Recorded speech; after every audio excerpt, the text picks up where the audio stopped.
You have a journalist here trying to legislate every contact that Caitlin Clark has with another black person. Way to give that thing oxygen and gas.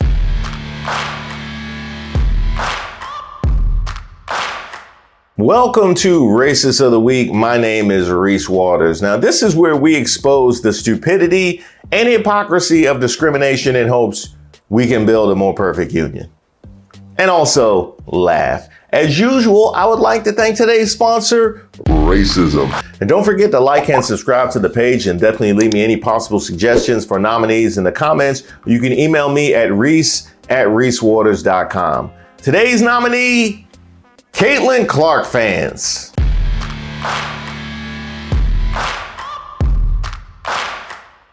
Oh, I'm sorry. Caitlin Clark trolls. And here it is. I thought they got the message when she liked Taylor Swift's tweet. So, Caitlin Clark liked Taylor Swift's post endorsing Kamala Harris, and now her comments on Instagram look like this. Just threw away my jersey, hashtag Trump 2024.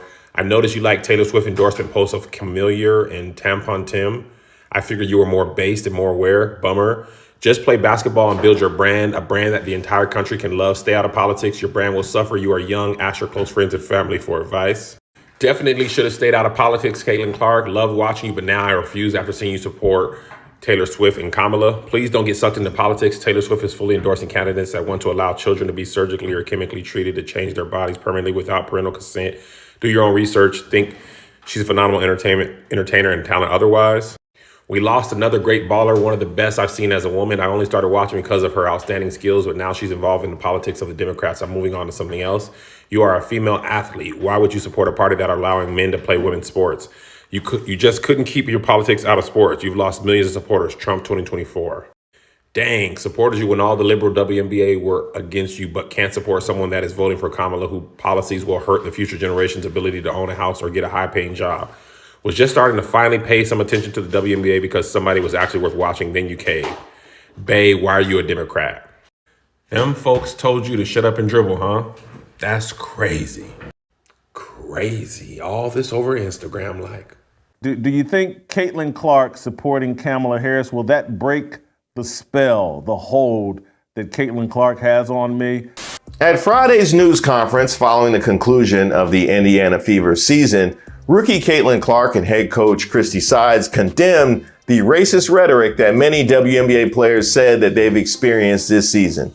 Nobody in our league should be facing any sort of racism, hurtful, disrespectful, hateful comments and threats. Those aren't fans, those are trolls, and it's a real disservice to the people in our league, the organization, the WNBA. Let's go ahead and check out a sampling, just a quick run through.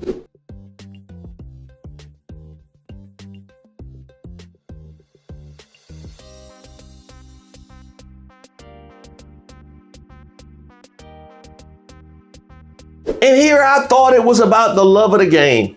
Here I thought it was about real, honest, genuine interest in women's basketball. We accuse you of trying to use her to perpetuate your racial fantasies. No, everything is about race with y'all. Everything is about race with y'all. Now look at you.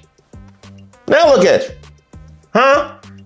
Man, that hit dog hollered. I'll tell you that right now. Y'all didn't even consult the rules of racism. Let me go ahead and check out that handbook. Let me break it out right now. Okay, first of all, what part of the rules of racism is picking somebody who's in a team sport? You want to pick somebody who's in a team sport, a sport that is predominantly black, and use them to realize your racial fantasies. How exactly is that going to work for that person when that is the environment that she's operating in while she's trying to excel in a black space? Huh? How does that help her? That's just what I want to know. How does that help her to carry the weight of your racial fantasies? And how does that make her look that you are using her to carry the weight of your racial fantasies in a predominantly black league? Then you add on to that the fact that because it's a predominantly black league, she has predominantly black teammates. How are they supposed to react to that? Huh? How are Caitlin Clark's teammates supposed to react to knowing that she is carrying the weight of the most ignorant, hateful, racist trolls on her back with every assist and made three-pointer? Huh? Do I want to complete this three-point play to give her an assist knowing y'all race is going wild out and call me ends? Do I really want to do that? Talk about hustling backwards. Y'all want to have this girl out here throwing passes to herself. Actually, no, that's a lie. That's a lie. What you actually want is an all-white team. That is exactly what you would want, is an all-white team.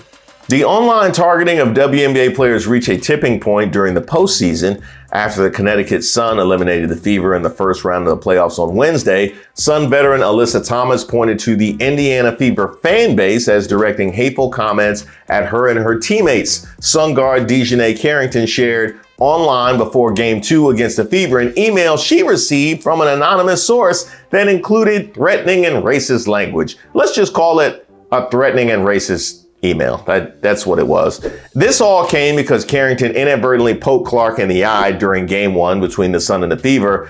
Clark went on to shoot 4 of 17 for 11 points in Indiana's 93-69 loss. Clark's fans, quote unquote, blamed her poor shooting performance on Carrington, and the Sun guard was harassed and received death threats because of it. Because that's what we want to be doing, is legislating any physical contact that she has with any other player, right? Because that is your genuine interest in the game, is reacting that way to any time she is involved in any sort of play with a black person. And if there's flames to be fanned, you know USA Today's Christine Brennan can't be far away. It's like you put out the bat signal. She just comes scurrying. At shoot-around the day before Game 2, and this was a game in which Alyssa Thomas had a triple-double, Nafisa Collier had 42 points, and Sabrina Ionescu scored 36. Christine Brennan just had to ask Carrington if she intended to hit Caitlin Clark in the eye. Dejanay, did you, when you went and kind of swatted at Caitlin, did you intend to hit her in the eye? And if so, could you just, or if not, either way, could you talk about what happened on that play? I don't even know why I would intend to hit anybody in the eye. That doesn't even make sense to me. But no, I didn't. I didn't know I hit her, actually. I was trying to make a play on the ball, and I guess I followed through and I hit her. So obviously it's never intentional. That's not even like the type of player that I am. So yeah. Did you and Marina kind of laugh about it afterwards? It looked like there was later on in the game they caught you guys laughing about it. No, I just told you I didn't even know I hit her, so I can't laugh about something I didn't know happened. Well done, USA Today. Well done. I can see you guys are keeping your level of journalism intact. I love the way that just like the fans, the worst fans, quote unquote, you have a journalist here trying to legislate every contact that Caitlin Clark has with another black person. Way to give that thing oxygen and gas. Also note the follow-up. She tried to trip her up and she thinks she's slick.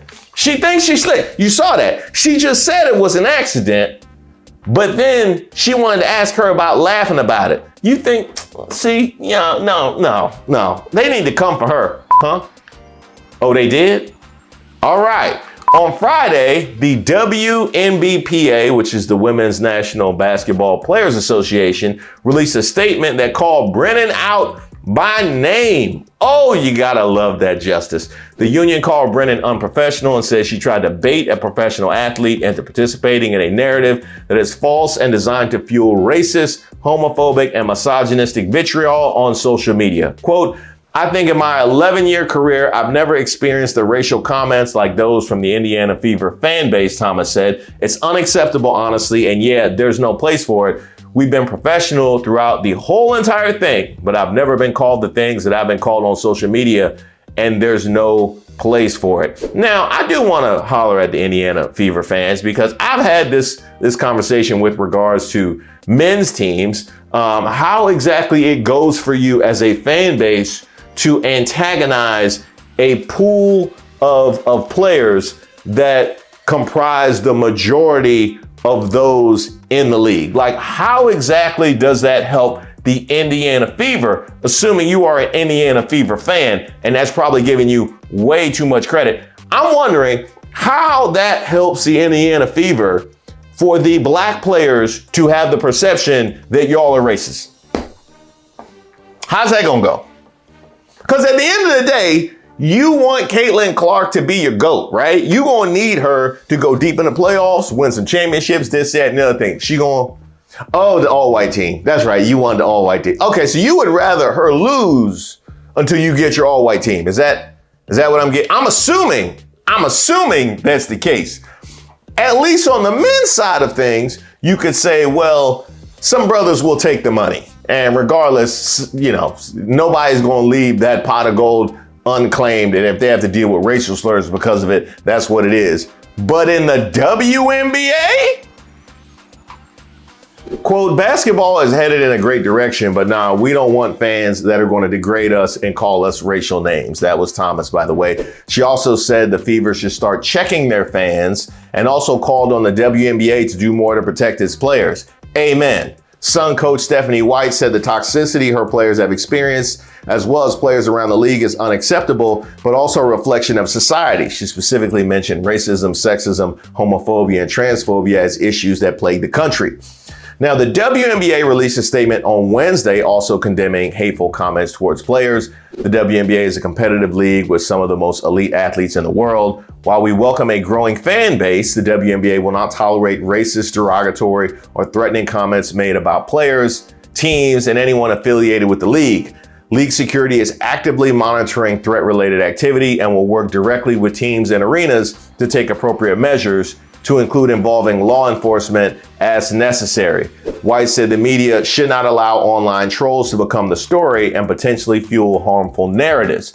Fever forward Aaliyah Boston expressed a similar stance in her season-ending news conference, saying, I feel like the media plays a big role in what other people think, whether they watch the game or not. Sometimes people aren't even watching the games. They're just looking at storylines, headlines that come out, and they're running off of that. And it's easy to attach yourself to the Fever because we have a lot of attention around us right now. And it's so easy to say, well, I'm a Fever fan, I'm an AB fan, I'm a Caitlin fan, and just dispute hate off of that. And that's never okay. And Aaliyah Boston, by the way, is somebody that's been on both sides of it when she was at the University of South Carolina, which was upset by Iowa.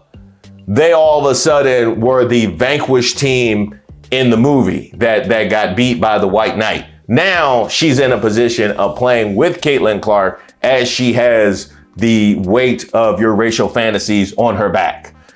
Sides, by the way, the coach, began her season-ending news conference on Friday alongside general manager Lynn Dunn by reading a statement that emphasized there's no place for hate or racism of any kind in the WNBA. She also said the people spreading vitriol aren't real Fever fans or WNBA fans. Yeah, they aren't even basketball fans. They are just fans of racism. Yeah, they are fans of racism and social media. That is all they are fans of.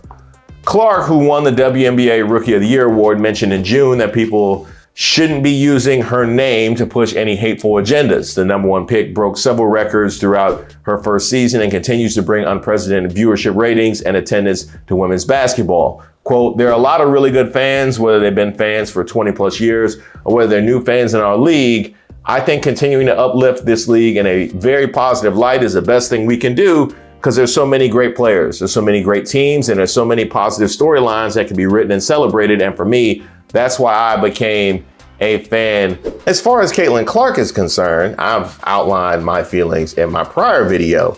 I'm in the position of really admiring the way that she plays basketball, yet at the same time hating that all of her victories, all of her records, all of her incredible athletic ability is being co-opted in the service of nonsense garbage MAGA politics, which is really unfortunate because it makes me root against her thanks to no efforts of her own. She hasn't actually done anything, but I hate anything that makes those people happy. Yet at the same time, the fact that she has yet to attract or court these people in any way The fact that she has gone about her business of just playing basketball, and at every opportunity where they try to toss her some bait to pick a side, she has decided that she's not going to, is extremely impressive, and it makes me root for her all the more. What I will say is I commend her for addressing this stuff head on at this particular point, but it's something that definitely could have been done sooner. That being said, I understand she has a lot that she's dealing with and processing right now. She is a rookie playing in a new league, so I'm gonna give her a bit of a pass right now. We'll see how she continues to interface with this moving forward. As far as the league is concerned, so let me get this straight. Vitriol and hate that's been spewed online, that's been directed at your predominantly black player pool and at black fans of the league, you now want to address after the Fever season is over? So you waited until the Fever season was over, and now you want to talk about the hate and vitriol that the rest of the players have been dealing with all season? Is that what you just did? So you made sure you went and got all the money. You made sure you went and got all of the racism money before you actually wanted to condemn something that's been going on for months. Well done. Well done. Quite frankly, y'all deserve each other. Quite frankly, y'all deserve each other. That is horrible. And now I understand why, like a magnet, they flock to the WNBA, because you was gonna let this go down. And as far as the racist fans are concerned, I guess you guys gotta, now that their season is over, you gotta find something new to realize your racial fantasies. It's probably a UFC card this weekend. Oh, it is? Okay, yeah.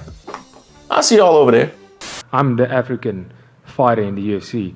I understand what he's trying to say, but the one thing that I think he's failing to realize is, you know, just because I go to China and my parents are in China and I'm raised in China, that doesn't make me more Chinese than the people from China. This is my African brother right here. Let's go. What's up? Let's go. Yeah. What's up? Get what you gonna do? Yeah, my African brother. Yeah, my African brother. What's up?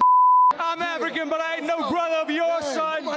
Let's go. If I do a 26andMe, those who are from Nigeria, do a 26andMe DNA test. It'll tell you where you're from. I will show you where you're from. Thank you guys so much for watching the video, and I especially want to thank those of you that have been emailing me at Reese@ReeseWaters.com. I do look at it, and I wanted to say I've taken a number of suggestions just in the past week. I think half the videos were suggested from emails that I received from you guys, so keep them coming. And just because I may not be able to respond doesn't mean that I don't see it, and it doesn't mean that it's not impactful, because the email and the feedback that I get from you guys shapes my perception of the people that are consuming my content. So it really does impact the direction that we take moving forward. So just because I may not respond to your email doesn't mean I don't appreciate it. So thank you guys very much. Of course, we have the website, ReeseWaters.com. There's some new merch on the website as well, so be on the lookout for that. And by the way, if you get some merch, if you get a shirt or hat or whatever the case may be, send me a photo of yourself with it. Maybe put in the title merch pick or something like. I could think of a way better subject title. Those of you that have signed up for my newsletter, use the portal on my website. I appreciate you guys for doing that. There'll be a new newsletter that is going out shortly, and in it will be updates on channel membership. That's right, something that you guys have been mentioning to me for a long time.